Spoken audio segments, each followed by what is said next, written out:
Good afternoon, Cross Timbers. Today is Wednesday, September 9th. This is Texan TV News from Tarleton State University campus in Stephenville, Texas. I am Rebecca Hernandez, and today's top stories are brought to you from the Associated Press, Tarleton State University, Stephenville Empire-Tribune, and Weather.com. These are today's top stories. In campus news, Bender and Fergusons Residential Hall are getting a painting makeover. Yesterday, 16 out of 90 rooms in Fergusons Hall have signed up for the renovation. Bender and Fergusons are most likely to be torn down in the near future, as stated by Bobby Waddell, Director of Residential Living and Learning. Fergusons is expected to be renovated as office space for university use. This will continue for the next couple weeks as students prepare to choose their designated color and later help commemorate a mural idea for the school's year. Residential Coordinator Juana Moncada said, "Happy Residential Living decided to do this. I am glad that the students are making it their own and for the remaining year they have left in this hall, for it will be the last time we'll use the facility." In local news, according to Stephenville Empire-Tribune, last night a special session was held including a tax hearing, Raymond, the same agenda entering a temporary consultant agreement and with county-wide inspections for services relating for the duties of Planning and Building Services Department. The city of Stephenville will receive a compensation of $120,000 per year at the end of each month. This will be a one-year agreement beginning on October 1st and ending the next year on September 30th, and that can be extended or terminated with a 30-day notice. And now today's top national and international news from the Associated Press. In Texas news, a woman was killed this Sunday while attempting to help a wild turtle cross the road. 20-year-old Lisette Lopez was the victim of an alleged hit-and-run by Clyde Stanberry on the Texoma Parkway in Grayson County on Sunday afternoon. Police say that Stanberry lost control of his vehicle after hitting her, causing a crash to a ditch close to the spur of 503.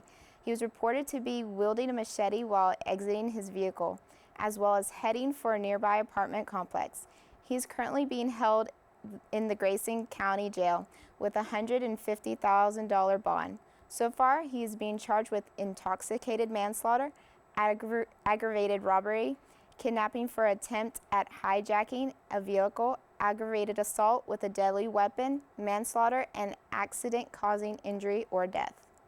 In national news, Kim Davis, the Kentucky County Clerk who was jailed for not issuing marriage license to gay couples, was released yesterday.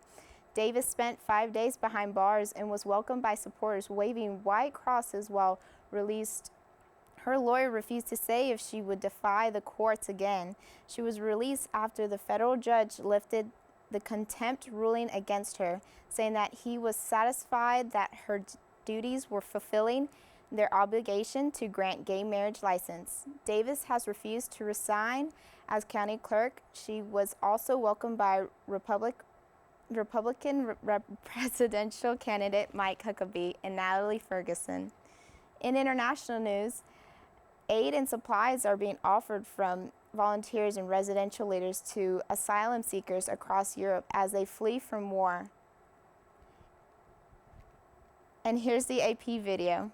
An emotional weekend across Europe as asylum seekers entered their new home of Germany. Families disembarked trains after an arduous trek from Syria and the Middle East, now being welcomed by teams of volunteers at Munich's train station with food and supplies in hand. The thoughtful homecomings come as German Chancellor Angela Merkel praised the weekend's influx of arrivals, calling Germany a land of hope for the migrants. German officials now predicting up to 800,000 migrants would arrive by the end of the year, many of them fleeing war and persecution. Amid Germany's acceptance of arrivals, French President François Hollande said his country would not leave Germany alone to shoulder the burden of the rise in refugees entering Europe. He said his country would welcome 24,000 refugees, adding that he and Merkel had agreed on a mechanism to spread the migrant load across Europe. Meanwhile, in Vienna, more than 600 migrants arrived from Budapest, preparing to make their way into Germany to start a new life.